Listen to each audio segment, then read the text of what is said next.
So I'd like to talk to you about the results. I mentioned briefly in my statement. There's also basically, there's a small highlight in goldenrod. There's one on a sheet, I think, in that area by the door, and there's another stack, if anybody's interested, with this chart in it on a seat next to the bar door over there. This is 94 participants. They all teach physics concepts. They're not all full-time physics teachers. Some of them are middle school teachers. There's probably about 15 middle school.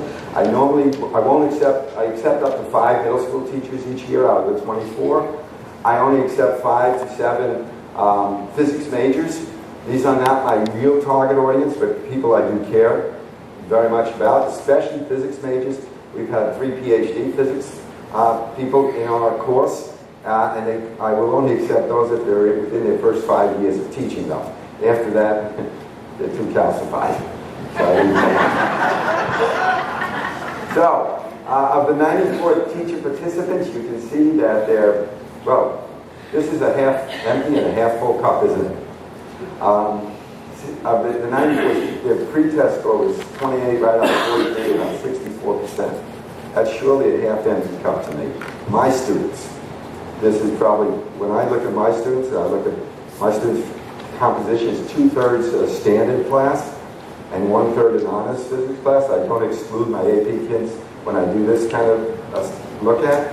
My students leave with about a 70 to 75% correct response as a post-test, not a pre-test, but as a post-test.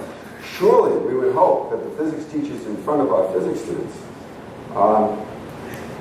could get more than my students leaving my course would get.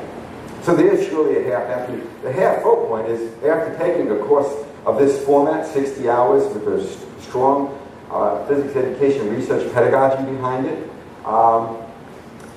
they're 89%, they're 90%. They look almost, the group looks, as you'll see, I did the next one is by physics majors. The physics majors came in with a 92% correct and left with a 97% correct. The group I really concentrate on the most, so that I really focus this institute on, is those 64 STEM majors who are teaching primarily high school physics. They're not physics majors, they're STEM majors. Some of that 64, there might be about 4 of them that are middle school teachers in that 64. The 11 non-STEM teachers, they're mainly middle school teachers, but a few of them I actually do take. If I have a special ed teacher who says I'm team teaching physics, they can get accepted into the Institute on limited numbers as well. So there's probably 2 or 3 scattered over the 4 years. But looking at the STEM majors, again, the half empty cup, 61% correct as a pretest. Half full, they leave at 89%. They almost begin to, the gap between a physics major and these people is closed enormously, which is very, very encouraging. By certification, that seems to suggest to me the Massachusetts certification, which requires an MTEL, taking an MTEL test, has some very positive impact. Still, 76% is just a little bit higher than what my post students come out, so it's not where we would like them to be, but they look just like physics majors when they finish this institute in terms of, at least measured by this evaluation tool. Not physics, but still STEM majors. Pretty sad. These are people probably teaching 1 or 2 sections of physics each year, so they don't necessarily get certified. You can teach 1 in Massachusetts without being certified. Sometimes they'll pick up 2. A principal will let them in knowing that the next year they'll go back to 1 or none. So these are more part-timers, but again, that's a very sad story. That group, that 64 teachers, though, are in the AIP statistics will say 70% of our teachers teaching physics are those people, and they teach 55% of our physics students. That's because they're not full-time all the time. That statistic isn't exactly in agreement. But still, 55% of physics teachers are being taught by those teachers. I was very, very pleased to see the district results. I really couldn't tell the difference in terms of my data between, I expected to find that high-need school districts would have lower performing teaching. I absolutely did. At least my data, 94 teachers taking this institute, that doesn't show up at all. I did have some concern about primary assignment in terms of what the data suggests, or at least says more research should be looked into, is that there does seem to be a difference in in background between the grade 9 physics teachers and the upper level grade 10 through 12 physics teachers. So that is some concern, especially with a stronger push in the nation based on some very sound educational reasons to move physics into 9th grade. So that's dialogue in flux, but there is some concern presented by my data that probably says we need to look a little bit more carefully at what the administrators are making for decisions that may be not based on educational, but maybe based on who they have in front of them to teach, and we're all going to get a lot of noise if I put that teacher in front of those kids. In 9th grade physics, I won't get a lot of noise if the teacher isn't as well prepared as if I put the same teacher in front of the 11th grade group. I'm going to hear a lot of noise from parents. So that's a different kind of decision making that isn't one we really would like to see.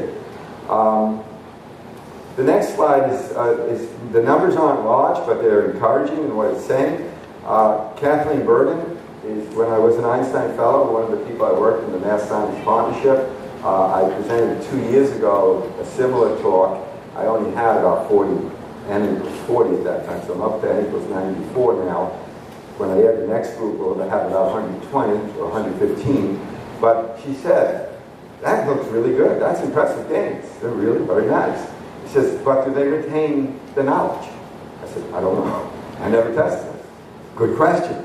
I said, next rounds that I do, I'm going to start doing that. So after that summer, I started offering a post-test 4 months later, and the data seems to suggest that the gains are held as you look at their scores. So I was very encouraged. That's cohorts 3 and 4. I will continue to do that with future cohorts. And science boot camps, supporting teacher content and pedagogical knowledge. It's they work hard. I work them hard, but they also have fun. And this is just a bunch of slides showing different aspects. The one with the lady with the hands up.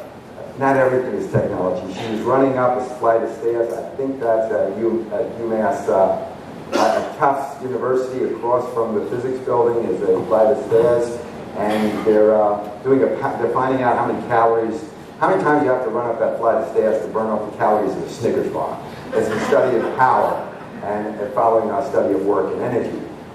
The people directly on the right, they just had such happy faces. I don't even know what they were doing.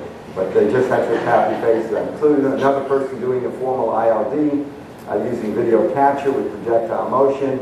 And that's basically an activity taken from Paul Hewitt's book, at least that's where I saw it first. We call it Going Nuts with Newton. But we do it as a video capture as well, and we do a very, very nice analysis looking at the force pairs and the Sturgold pairs. The projectile motion, actually, you can see it, that the nut that's falling actually takes, and then looking at the time that the frictional force could be acting to make sure that your initial velocity in a horizontal direction is small enough to fall in the hoop. So we actually we take it more than just a fun activity. We do a really quite an analysis of that example. I'd like to conclude with just a couple of remarks. The goals of programs like PhysTech and the NSF-funded Robert Noyce Teacher Scholarship Program targeting primary pre-service STEM majors are, of course, laudable and necessary. And these programs are slowly increasing the number of physics teachers with strong content and research-based, discipline-specific pedagogical knowledge.